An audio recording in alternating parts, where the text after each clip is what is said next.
तो दोस्तों, स्वागत है आपका हमारे एक और नए वीडियो में। और भाई सच कहूं तो ये ओमनिशेंट रीडर्स व्यू पॉइंट की कहानी अब जिस मोड़ पर पहुंच गई है वो दिन ब दिन और भी ज़्यादा इंटरेस्टिंग होती जा रही है। हर पल नए नए और ख़तरनाक सिनारियोज सामने आ रहे हैं और कहानी अभी बहुत लंबी है, पर मैं इसे जल्द से जल्द आप लोगों के लिए पूरा करने की कोशिश कर रहा हूँ। आज का एपिसोड तो एकदम नेक्स्ट लेवल होने वाला है, तो चलिए बिना किसी देरी के सीधा कहानी को शुरू करते हैं।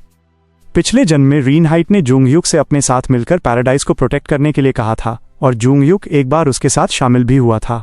लेकिन अब लोग डर के मारे चिल्ला रहे हैं और भाग रहे हैं क्योंकि मॉन्स्टर बन चुका रीनहाइट खुद को रिवील करता है।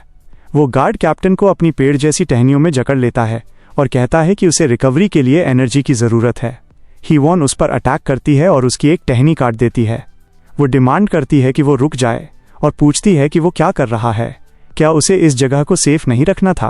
रीनहाइट बहुत ही ठंडेपन से जवाब देता है, वो तुम्हारे यहाँ आने से पहले की बात थी। पैराडाइज पहले ही खत्म हो चुका है। पूरे इलाके में डीमंस तबाही मचा रहे हैं और बेबस सिटीजन्स को मार रहे हैं। लोग अपने ओल्ड लॉर्ड को एक मॉन्स्टर पेड़ के रूप में देखकर दहल जाते हैं। रीनहाइट डिक्लेयर करता है, वे बीइंग्स जो जिंदा रहने के लिए छोटी स्टोरीज पर डिपेंड हैं वे होपलेस हैं। वे छोटे पेड़ों के नीचे शेल्टर लेते हैं, ये कभी नहीं समझते कि वे पेड़ जंगल कैसे बनते हैं। इसीलिए मेरे पास नई शुरुआत करने के अलावा कोई रास्ता नहीं है। उसकी टहनियाँ पूरे स्पेस में फैल जाती हैं और लोगों के शरीरों के आर पार हो जाती हैं। तब रिवील होता है कि डीमन मार्किस रीनहाइट असल में पैराडाइज नाम की एक स्टोरी का अवतार है जो सोल्स पर पली बड़ी है। उसकी कहानी का नाम परपेचुअल मोशन है। वो दूसरों की लाइफ फोर्स को एब्जॉर्ब करके खुद को मेंटेन रखता है और उसे इसमें मजा आता है। हीवॉन ये देखकर कि वो क्या बन गया है शॉक्ड रह जाती है और सोचती है कि क्या वो उसे हराने के काबिल भी है। क्या इंसान ऐसी किसी चीज से लड़ सकते हैं? जूंगयुक ने उसके एक इंपॉर्टेंट हिस्से को काट दिया है और कहता है कि वो वाकई यूनिक है और इंसान से परे कुछ बन गया है। वो कहता है कि दोगजा नाम का आदमी भी इंप्रेसिव था, लेकिन ये तो असली मॉन्स्टर है। जूंगयुक उसे चैलेंज करता है। वो कहता है कि उसने पिछले राउंड में उसे अपने अंडर लिया था, लेकिन इस बार वो उसे मार डालेगा। जूंगयुक सोचता है कि उसे फ्लेम किंग्स ग्लव से पावर के 2 एक्स्ट्रा लेवल मिलेंगे, गॉर्गन स्किन से 1 और heavenly sword of gathering cloud से 4 लेवल मिलेंगे। एंड में एक बफ स्किल के साथ पावर के 3 और लेवल जुड़ेंगे।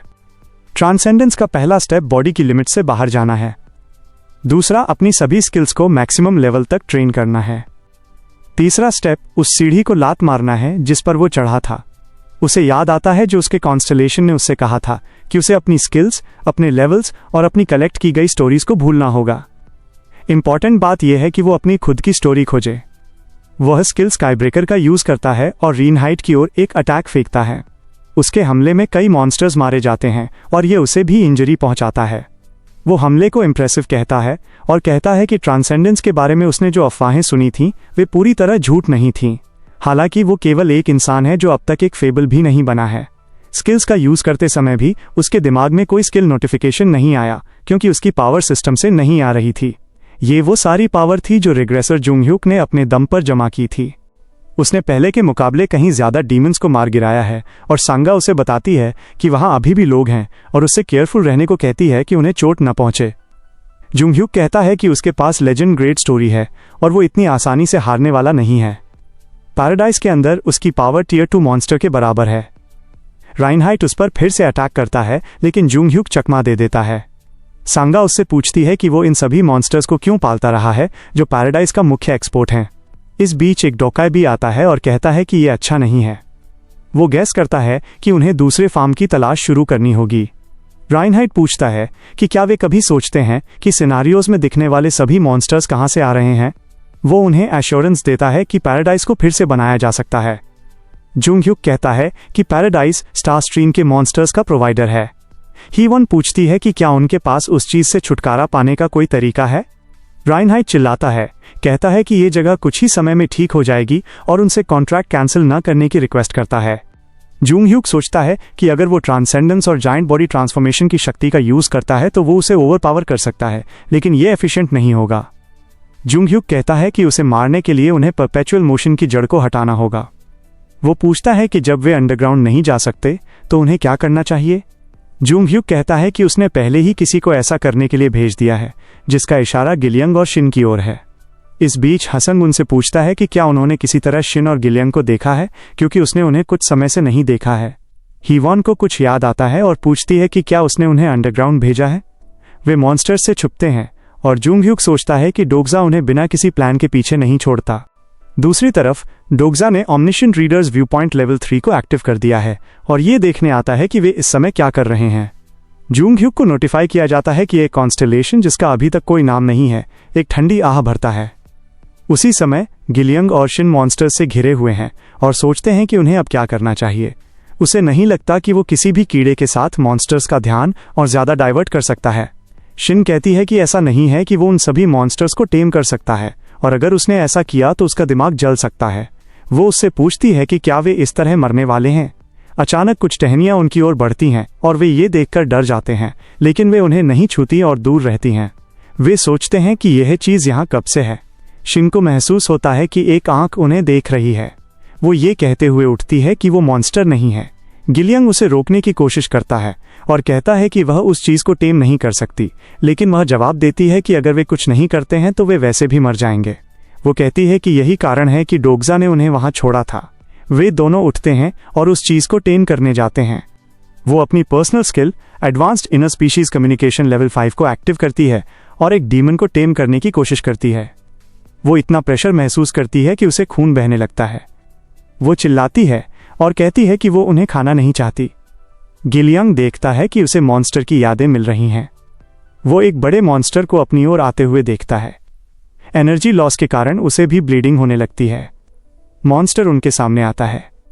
शिन चिल्लाती है और कहती है कि ये बहुत पेनफुल है और वो रुकना चाहती है। ये उसके कंट्रोल से बाहर है। वो सोचती है कि अगर वो वहीं हार मान ले तो उसे शांति मिलेगी। वो हार मानने ही वाली होती है जब उसे अपने पीछे डोग्जा की प्रेजेंस महसूस होती है। वो पीछे मुड़ती है लेकिन वो कहीं नहीं दिखता। उसे नोटिफाई किया जाता है कि वो कॉन्स्टेलेशन जिसका अभी तक कोई नाम नहीं है उसे देख रहा है और अपना सिर हिला रहा है। वो फिर से उठती है और डीमन को टेम करने के लिए अपनी पावर्स का यूज करती है। वो उसकी ओर चलती है, उसके चेहरे को छूती है और डीमन से उसकी ओर देखने को कहती है। वो उसे पुकारती है और कहती है कि वे सिर्फ इसलिए मॉन्स्टर नहीं बन सकते क्योंकि उन्हें चोट लगी थी। फिर वो अपनी पॉकेट से ड्रैगन फ्रूट निकालती है और डीमन से एक साथ बाहर निकलने के लिए कहती है। उसी समय राइनहाइड शॉक्ड रह जाता है क्योंकि उसकी जड़ें कमजोर हो रही हैं और वो दर्द में रोने लगता है। उस डीमन ने अपनी जड़ों को उसके शरीर के चारों ओर लपेट लिया है और उसे जबरदस्ती खींच रहा है। राइनहाइड दर्द में चिल्लाता है और डीमन को रोकने की कोशिश करता है, लेकिन डीमन अपनी दांतों से उसकी जड़ों को काट देता है। हर जगह डिस्ट्रक्शन है और कुछ समय बाद वे बस उसे देख रहे हैं और उसे कमजोर होते देख रहे हैं। उन्हें वहां एक चाइमेरा ड्रैगन मिलता है और गिलियंग और शिन उसकी प्रोटेक्शन में हैं। राइनहाइड शॉक्ड है और अटैक करने की कोशिश करता है, लेकिन जुंगह्युक उसके पीछे दिखाई देता है और एक ही प्रहार में कई बार करता है। राइनहाइड अपनी टहनियों से हर तरफ से कट जाता है और जमीन पर गिर जाता है। ड्रैगन को देखकर दूसरे डीमंस डर जाते हैं और भागने लगते हैं। जैसे ही ड्रैगन ऊपर उड़ता है, सभी डीमंस अपनी जान बचाने के लिए भागते हैं। राइनहाइड बुरी तरह इंजर्ड है और दर्द में रो रहा है। जब जुंगह्युक उसके पास पहुंचता है तो राइनहाइड चिल्लाता है कि सब कुछ बड़े बीइंग्स के एंटरटेनमेंट का एक जरिया है। लोग जुंगह्युक से उसे मारने के लिए कहते हैं, उसे पाखंडी कहते हैं। राइनहाइड कहता है कि भले ही कोई उसका विश्वास नहीं करेगा, वो बस लोगों को बचाना चाहता था। जुंगह्युक जवाब देता है कि वो उसके इरादों को जानता है। उसे ऐसा महसूस होता है कि यह आदमी वाकई उसे समझता है। आज ही उससे मिलने के बावजूद लोग जुंगह्युक से उसे मारने के लिए कहते रहते हैं। राइनहाइड फिर पूछता है कि क्या वे अगली फ्लोर पर जाने का प्लान बना रहे हैं। वो उन्हें वार्न करता है कि उन्हें वहां वो नहीं मिलेगा जो वे चाहते हैं, ये कहते हुए कि कैसल केवल कॉन्स्टेलेशंस के लिए एक प्लेग्राउंड है और उन्हें लक विश करता है। अचानक एक ब्लास्ट होता है। जुंगह्युक सोचता है कि स्पॉइलर मना है और वे किसी और का मजा खराब नहीं कर सकते। डोग कैब इस सिनेरियो को एंजॉय कर रहे हैं और जुंगह्युक को कई नोटिफिकेशन मिलते हैं। कई कॉन्स्टेलेशंस इस बात से इंप्रेस हैं कि इनकार्नेशन जुंगह्युक ने क्या अचीव किया है। प्योर गुड अलाइनमेंट के कॉन्स्टेलेशंस जुंगह्युक के फैसले को अप्रूव करते हैं। उसे 1,50,000 कॉइन्स गिफ्ट में दिए जाते हैं। उसने डीमन मार्किस राइनहाइड को हरा दिया है और लेजेंडरी कहानी पैराडाइज ऑफ डिस्पेयर हासिल की है। डार्क कासल में उसकी रैंक को एडजस्ट किया गया है और उसने एक नया मेन सिनेरियो अनलॉक किया है। Main scenario number 10:73 RD demon king को टेम्पररी तौर पर खोल दिया गया है। जुंगह्युक सोचता है कि यह प्लान का हिस्सा नहीं था, लेकिन फिर भी उसने अपनी रैंक बढ़ाई, सिक्के कमाए और अगले सिनेरियो के लिए सुराग प्राप्त किया। हालांकि कुछ अजीब लगता है। लोग उसे अपना सेवियर कहते हैं और उसे बचाने के लिए थैंक्स कहते हैं।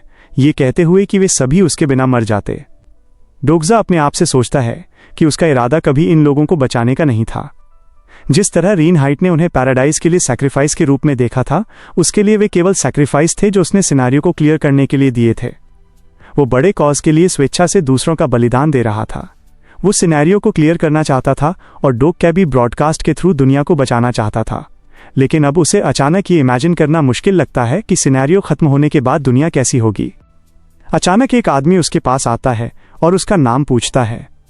जुंग ह्युक कहता है कि उसका नाम डोग्जा है। लोग ये सुनकर हैरान और खुश होते हैं। डोग्जा सोचता है कि उस आदमी ने उसका नाम क्यों लिया। वे फिर से पूछते हैं कि क्या उसका नाम सच में डोग्जा है, और फिर वे सभी चीयर करते हैं और उसके लिए प्रार्थना करते हैं। डोग्जा सोचता है कि क्या ये आदमी कुछ गेम खेल रहा है या सब कुछ उस पर डालने की कोशिश कर रहा है। उसे एक नोटिफिकेशन मिलता है। डिमोनिक जज ऑफ फायर उसके भाईचारे को देखकर इमोशनल हो रही है। डोग्जा जानता है कि वो स्वार्थी इंसान अपनी अचीवमेंट्स को दूसरों के साथ शेयर नहीं करेगा। इस बीच शिन और गिलियंग सरफेस पर आते हैं। संगा पूछती है कि वो पहले डोग्जा को क्यों ढूंढ रही थी, और वो उन्हें पूरी कहानी बताती है कि उसे उसके द्वारा मारा जाने वाला है जिसे वो सबसे ज्यादा लव करता है। डोग्जा चौंक जाता है कि उसने मोइराई की भविष्यवाणी सुन ली। जिहे कहती है कि वो हमेशा जीवित वापस आता है। हालांकि सांगा कहती है कि वे नहीं जानते कि वो कितनी बार ऐसा करना जारी रख सकता है, और हसंग जोड़ता है कि चूंकि ये ओलंपस की भविष्यवाणी है इसलिए इसे आसानी से टाला नहीं जा सकेगा।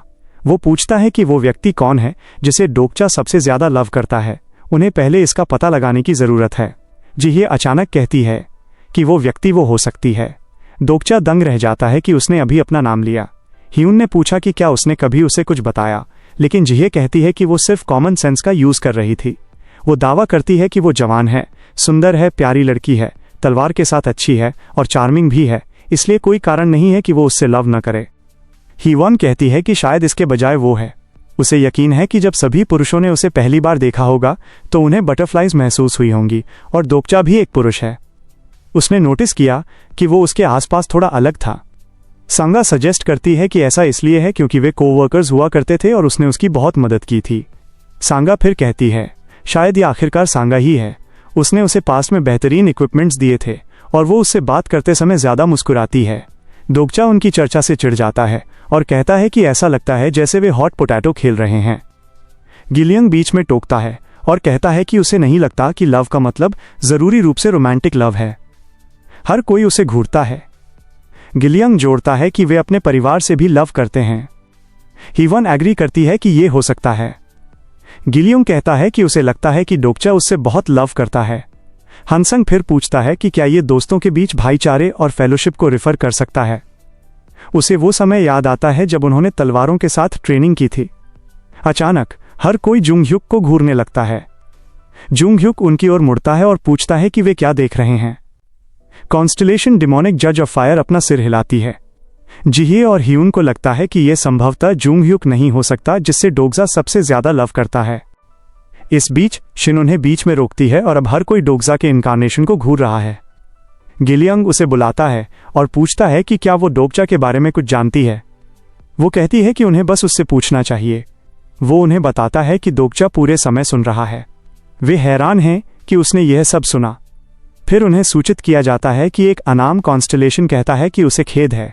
वे पूछते हैं कि वो किससे माफी मांग रहा है, और नोटिफिकेशन कहता है कि वो उनसे माफी मांग रहा है। वे फिर से पूछते हैं कि वो सबसे ज्यादा किससे लव करता है, और हनसंग कहता है कि ये अभी उनके बीच कोई नहीं हो सकता है। हीवॉन को याद आता है कि डोग्जा को सुयोंग नाम की लड़की के साथ अकेला छोड़ दिया गया था।